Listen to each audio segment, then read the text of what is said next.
Podcast. Assalamualaikum warahmatullahi wabarakatuh. Halo sahabat-sahabat online, selamat datang di podcast Ngobrol Pintar. Senang banget bisa ketemu kalian semua dalam obrolan seru dan penuh wawasan. Hari ini kita akan bahas topik yang lagi hangat dan relevan banget, terutama buat para orang tua dan para pendidik. Tema kali ini adalah dampak video pendek terhadap konsentrasi belajar anak. Kita semua pasti udah gak asing lagi dengan tren video pendek di media sosial seperti Instagram Reels, YouTube Short, TikTok, atau mungkin snack video juga itu bisa.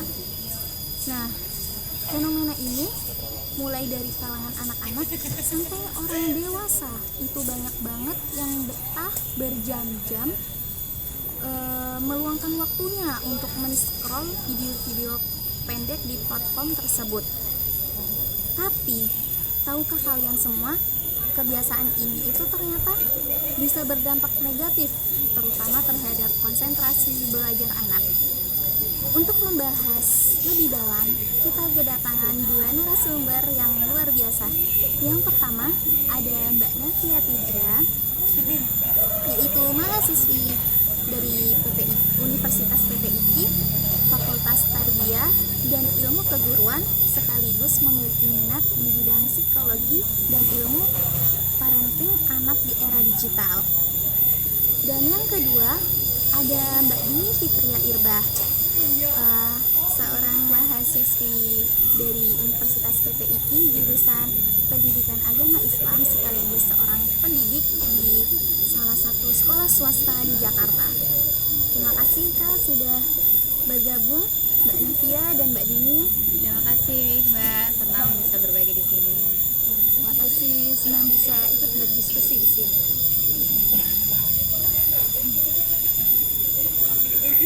Oke, langsung aja kita ke topik utama. Mbak Navia, bisa dijelaskan secara singkat kira-kira apa sih yang dimaksud dengan brain rot itu tersendiri? Betul, bisa. Jadi, brain rot secara harfiah diartikan sebagai pembusukan otak. Namun, istilah sebenarnya tidak mengarah pada pembusukan otak secara medis, melainkan pembusukan otak yang mengacu pada penurunan fungsi mental dan kognitif akibat paparan konten digital, khususnya video-video pendek yang terdapat di sosial media di zaman sekarang ini, seperti video-video pendek yang ada di TikTok, kemudian Reels Instagram, dan Short YouTube juga bisa. Ya, jadi waktu ada seseorang atau anak gitu yang terkena brain rot, itu yang dimaksud dengan pembusukan fungsi kognitif itu ketika otaknya seseorang itu sudah mulai malas mikir, terus dia sudah gampang lupa gitu, terus kemudian susah fokus juga, dan dia kurang bisa mengambil keputusan atau memilih keputusan dengan jernih. Dan biasanya pembusukan otak ini terjadi karena kebanyakan mengonsumsi konten-konten yang sifatnya tuh receh dan tidak edukatif gitu, tidak ada isinya gitu, nggak daging gitu isinya. Jadi itu yang membuat otak kita lama-kelamaan bisa mengikis fokus dan daya kerja fungsi otak juga secara maksimal gitu. Oke, menarik nih. Jadi semakin sering nonton video pendek, otak itu jadi seperti udah terbiasa untuk terus-menerus berpindah fokus gitu ya. Iya. Secara nggak langsung. Aduh, serem banget ya. Iya, betul banget tuh Mbak. Jadi anak-anak yang otaknya masih berkembang itu jauh lebih rentan terhadap terkenanya brain rot ini. Mereka jadi terbiasa cepat berpindah dari satu hal ke hal yang lain dalam waktu yang singkat. Nah, kalian juga penasaran gak sih kenapa sih di zaman sekarang tuh ya khususnya anak-anak gitu atau ya remaja juga bisa, itu kenapa mereka bisa betah banget gitu scrolling berjam-jam gitu. Terus kayak bisa dibilang juga mereka sudah kecanduan mungkin ya.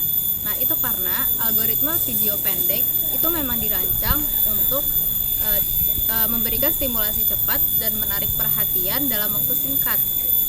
Jadi anak-anak yang terutama anak-anak yang masih dalam fase perkembangan otak itu lebih mudah terstimulasi oleh hal-hal yang cepat dan menarik. Jadi mereka jadi terbiasa untuk fokus pada sesuatu hal yang hanya berlangsung beberapa detik. Dan hal ini tuh nyambung ke teori yang ada di dalam ilmu psikologi. Nama teorinya itu adalah primacy effect dan juga konsep attention span. Nah, jadi primacy effect itu ketika otak manusia itu cenderung lebih ngasih perhatian lebih dan mengingat informasi yang pertama kali diterima dalam sebuah rangkaian.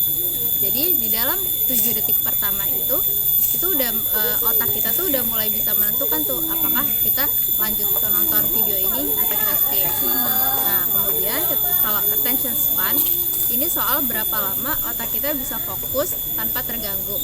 Jadi dalam dunia digital sekarang, attention span ini sudah memiliki waktu yang sangat singkat, yaitu bahkan riset bilang rata-rata attention span ini cuma sekitar 8 detik atau bahkan kurang buat sebuah konten digital menarik perhatian otak kita.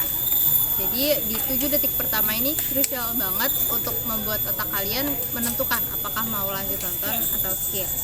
Selain itu ada juga konsep dari neuroscience yang bilang otak manusia itu cepet banget dalam menilai visual, suara, dan emosi yang muncul dalam detik-detik awal sebuah video.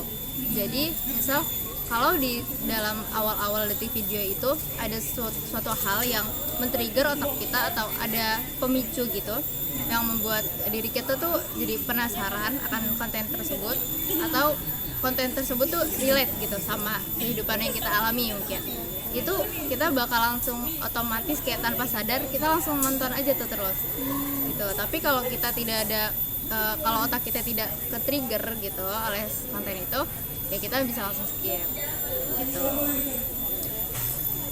Wah, bisa dibayangin ya, anak-anak yang biasa nonton video cuman berdurasi 15 detik ataupun yang nggak nyampe dari 1 menit, itu tiba-tiba disuruh belajar 30 menit, pasti jadi tantangan banget sih emang. Nah, dari Mbak Dini, bagaimana sih menurut Mbak sebagai seorang pendidik, apa kejadian yang terlihat langsung di lingkungan sekolah? Ya, saya melihat dampaknya ya secara signifikan ketika pembelajaran berlangsung di kelas. Banyak anak-anak yang baru saja pembelajaran berlangsung beberapa menit, mereka sudah kehilangan konsentrasinya. Ada yang jahilin temennya, ada yang bercanda, bahkan ada yang tiba-tiba tuh joget TikTok gitu loh. Joget TikTok.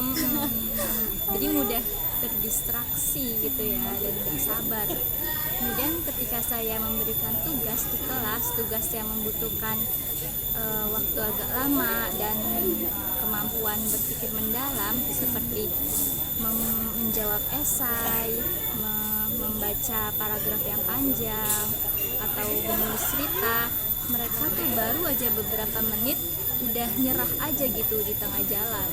Jadi belajar tuh kan butuh kesabaran ya dan ketekunan gitu loh. Nah, ini sangat berkaitan sekali dengan video pendek. Video pendek itu kan memberikan kepuasan ya, atau reward secara instan, atau kebahagiaan dengan cepat. Nah, secara otomatis ketika itu hormon dopamin pun meningkat. Hormon dopamin tuh meningkat ketika kita tuh bahagia gitu. Nah, ketika hormon ini meningkat terus yang disebabkan oleh kebahagiaan secara instan, akhirnya otak akan malas untuk mencapai kebahagiaan dengan proses yang lebih bermakna, seperti tadi belajar atau berjuang untuk mencapai tujuan. Nah, menurut studi dari University of California, mengonsumsi konten cepat dalam jangka panjang itu dapat menurunkan kemampuan fokus hingga 20%. Banyak banget ya. Ini pada anak usia sekolah.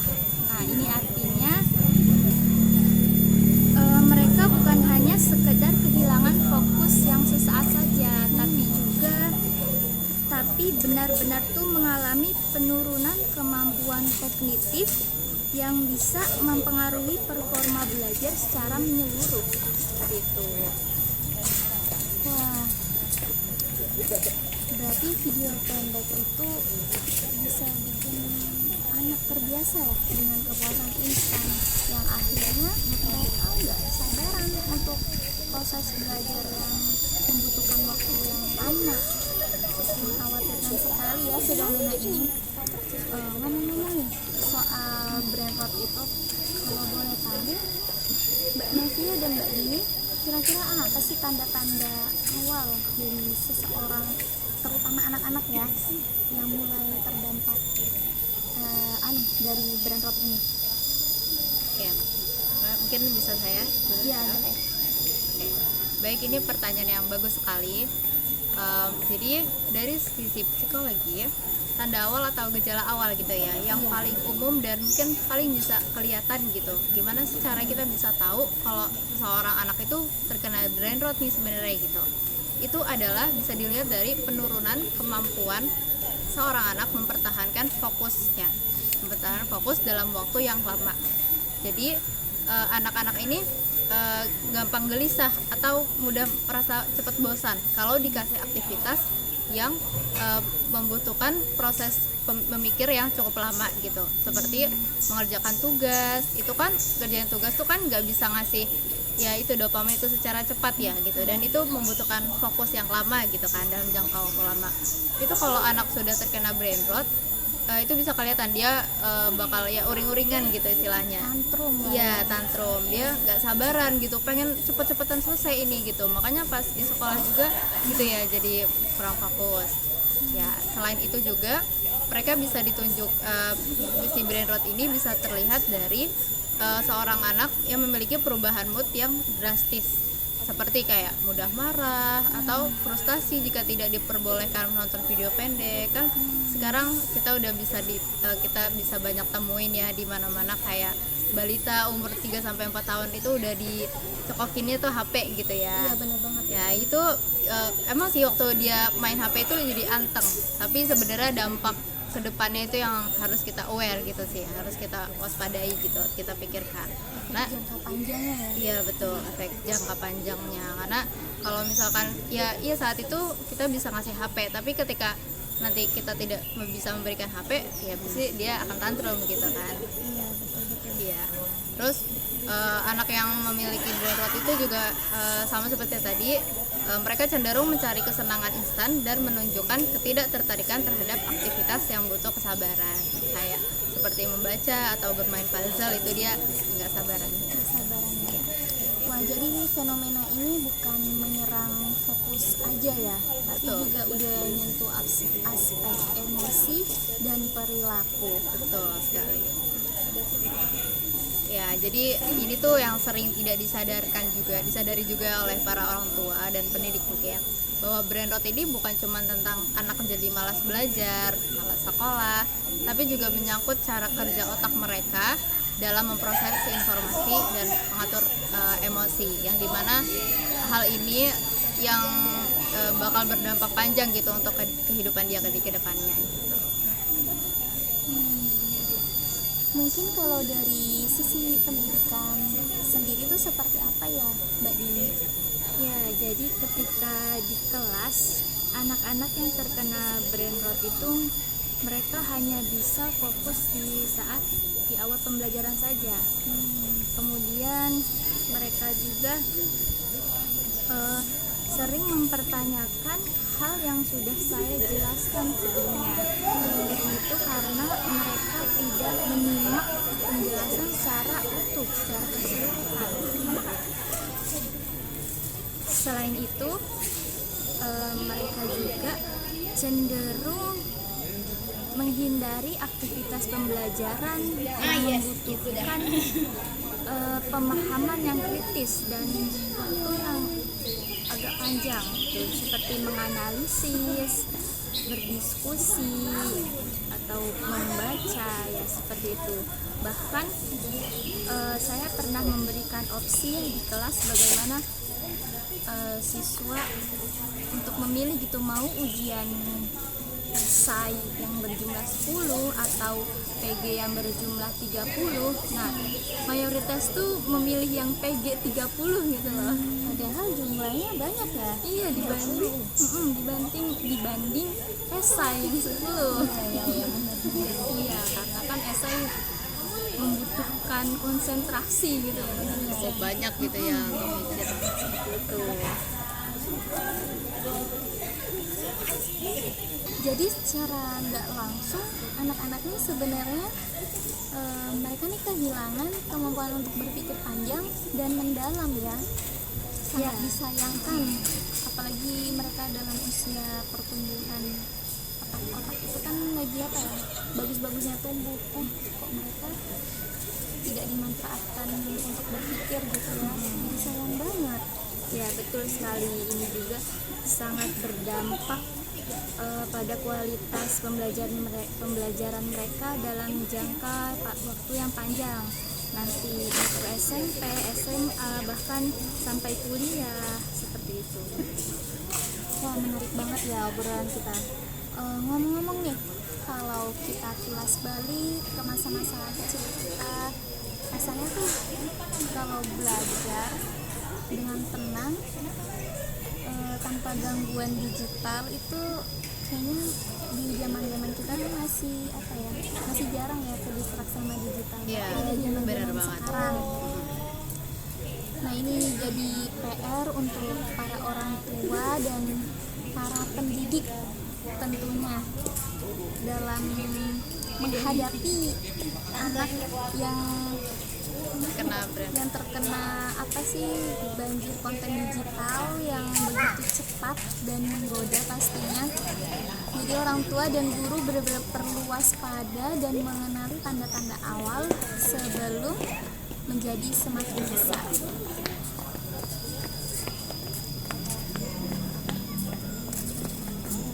Nah, menurut Mbak berdua ini, bagaimana sih cara yang efektif untuk mengurangi dampak negatif dari brain rot ini?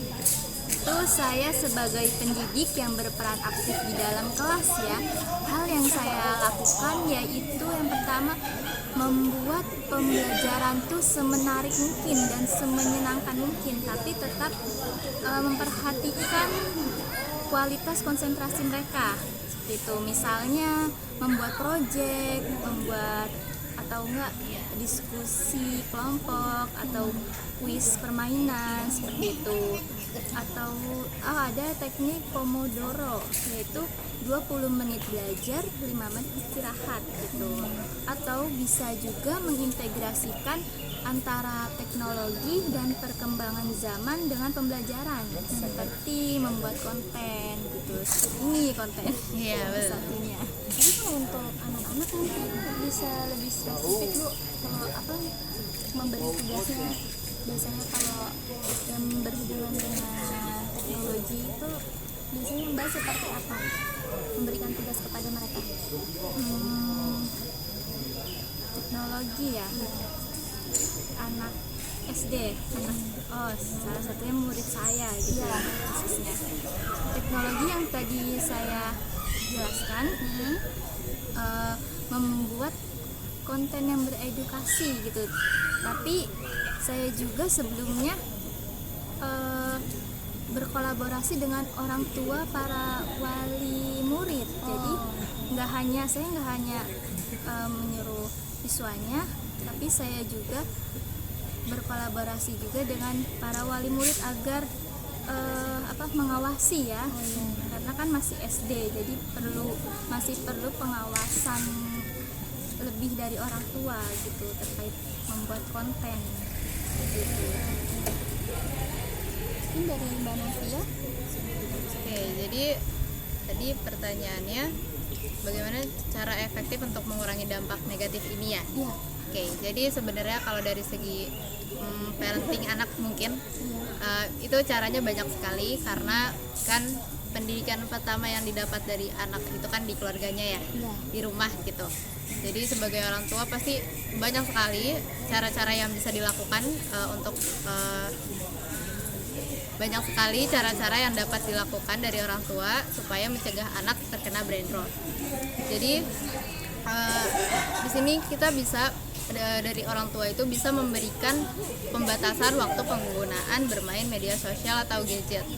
Mungkin yang atau bisa juga dilakukan detox, atau detox tuh kayak mengurangi lah gitu ya, mengurangi waktu penggunaan media sosial. Kalau anak itu sudah terjun atau ya punya akun sendiri gitu ya, contoh gampang WhatsApp lah. Di sini kan pasti semua orang ada WhatsApp gitu, atau enggak Instagram gitu. Itu kalau misalkan si anak sudah menunjukkan tanda-tanda kayak mulai ngerasa insecure, karena kan dengan kita melihat sosial media itu kita kadang jadi ngebandingin diri kita sama orang lain yang ada di sosial media itu kan. Jadi saya rasa perlu juga dilakukan detox, kayak seperti seminggu atau kalau seminggu belum bisa sehari dulu deh, sehari 2 hari coba jangan kasih anak gadget atau sosial media itu gitu. Nah terus juga orang tua juga bisa mengajak anak dengan menonton video edukatif tapi dengan durasi yang panjang, seperti video yang ada di YouTube tapi bukan YouTube Short ya. Di YouTube yang video itu kan panjang kan, minimal adalah kan 15 menit ke atas gitu. Itu dikasih video edukatif kayak video pembelajaran itu juga bisa. Nah terus bisa juga alihkan kebiasaan anak menonton video pendek itu dengan kegiatan yang lebih bermanfaat dan kegiatan yang ada di dunia nyata gitu, seperti ajak anak kalian membaca buku cerita, atau ajak anak kalian tuh diskusi gitu, berdiskusi, tanya anak kalian sepulang sekolah ada apa di sekolah gitu, terus ada cerita apa hari ini, coba cerita ke mama ke papa gitu. Terus bisa juga ajak anak bermain permainan interaktif, terus bisa juga atau melakukan olahraga fisik, aktivitas fisik seperti bersepeda, berenang, atau sekadar jalan-jalan pagi gitu, jogging, melihat tumbuhan hijau, karena itu juga bisa menyembuhkan mood atau kondisi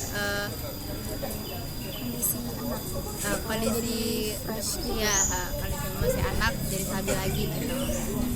Oke, dan yang gak kalah penting, orang tua juga perlu menjadi contoh ya, karena kan penting banget sih. Karena kan anak tuh dia mengamati kemudian meniru ya gitu apa yang dilakukan orang tuanya di rumah gitu. Ya, kalau orang tua itu di luar dia bekerja ya, kalau misalkan pekerjaan itu mengharuskan dia membuka handphone ya it's okay, tapi kalau di luar pekerjaan itu tetap orang tua aja tuh selalu pegang HP gitu ya, itu pasti anak juga akan meniru gitu. Nah jadi kita harus sebagai orang tua itu harus menunjukkan bahwa kita juga bisa menikmati hidup tanpa layar gitu, kayak yang ajak anak ngobrol gitu, bercanda sama anak, terus membaca buku atau bercerita gitu. Karena pada akhirnya anak-anak itu belajar dari apa yang mereka lihat setiap hari di rumah. Oke, apa sih pesan untuk Mbak Novia dan Mbak Dini kepada pendengar muda yang ingin tetap cerdas secara intelektual di era konten yang serba instan ini? Mungkin bisa dimulai dari Mbak Dini. Oke, di dunia yang serba instan ini justru sangat dibutuhkan kemampuan yang mendalam atau berpikir kritis. Nah, maka dari itu luangkan waktu untuk meningkatkan soft skill kita, bisa dengan membaca, menulis, berdiskusi. Nah, memang proses itu gak gampang ya dan gak cepat, pasti butuh kesabaran, butuh ketekunan. Nah, tapi disitulah bisa membentuk karakter dan kecerdasan yang sejati gitu. Nah, maka dari itu marilah kita ubah kebiasaan kita jadi lebih baik. Nah, coba deh kita pikirkan lagi, kapan sih terakhir kali kalian membaca buku selama 30 menit tanpa diselingi dengan handphone? Nah, iya gadget. Wah, kayaknya sudah lama, cukup lama ya mungkin. Kalau sulit ya, mungkin bisa kita mulai dari sekarang dengan secara bertahap.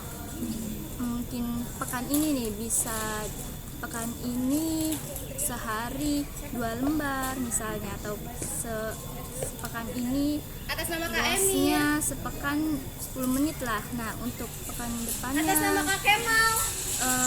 meningkat lagi nih, sepekan 20 menit. Nah, dan itu seterusnya dengan konsisten dan ingat tanpa gadget gitu. Berarti pengulangan juga sangat penting ya. Iya. Mungkin dari Mbak Nafia boleh? Oke, baik. Jadi kalau saya ingin mengingatkan bahwa otak kita itu perlu dilatih juga seperti otot dan tubuh kita yang lain untuk tetap kuat dan sehat, dan supaya bisa terus melakukan fungsi otak itu sendiri dengan maksimal. Ya, jangan biarkan diri kita itu otak kita itu kehilangan kesempatan untuk berpikir, karena kan makhluk hidup yang hanya diberikan akal oleh Allah itu hanya manusia ya. Jadi sangat disayangkan sekali kalau otak kita cuma dipakai untuk terus-menerus menonton video yang sebenarnya ya bisa dibilang tidak menambah wawasan kita juga ya, cuma memuaskan dopamin kesenangan kita gitu. Jadi ada baiknya juga kita terus pelatih diri kita untuk meningkatkan kemampuan kita gitu, untuk menikmati hal-hal sederhana yang butuh waktu dan bermakna. Contohnya seperti latih diri kita untuk membaca buku, seperti yang tadi sudah Mbak Irbah bilang. Kalau emang tidak bisa langsung seminggu satu buku tidak apa-apa, kita lakukan proses itu secara bertahap gitu. Dan kemudian latih otak kita untuk terus mau menggali informasi terus menerus gitu. Jadi tanamkan mindset juga di otak kita bahwa kita jangan cepat puas, dan tumbuhkan pemikiran di diri kita bahwa kita mau terus untuk belajar gitu, sehingga itu juga bisa melatih otak kita untuk terus bisa berpikir gitu. Dan ingat, kecerdasan itu bukan soal cepat tahu, tapi tentang bagaimana kita memahami dan bisa mengolah informasi itu dengan bijak. Jadi ya itu pentingnya kita critical thinking ya gitu. Oke, dan jadikan dirimu pribadi yang sabar, seimbang, dan tidak mudah terpengaruh oleh tren sesaat. Wah, terima kasih banyak nih Mbak Nafia dan Mbak Dini atas wawasannya yang sangat luar biasa ini. Semoga diskusi ini bisa jadi pencerahan untuk kita semua, untuk orang tua dan pendidik yang sedang menghadapi tantangan yang serupa. Dan untuk kamu yang mendengarkan podcast Ngobrol Pintar ini, semoga obrolan hari ini bisa menginspirasi untuk membangun kebiasaan digital yang lebih sehat dan mendukung proses belajar anak. Sampai jumpa di episode selanjutnya. Tetap semangat belajar dan bijak gunakan teknologi. Wassalamualaikum warahmatullahi wabarakatuh. Dadah.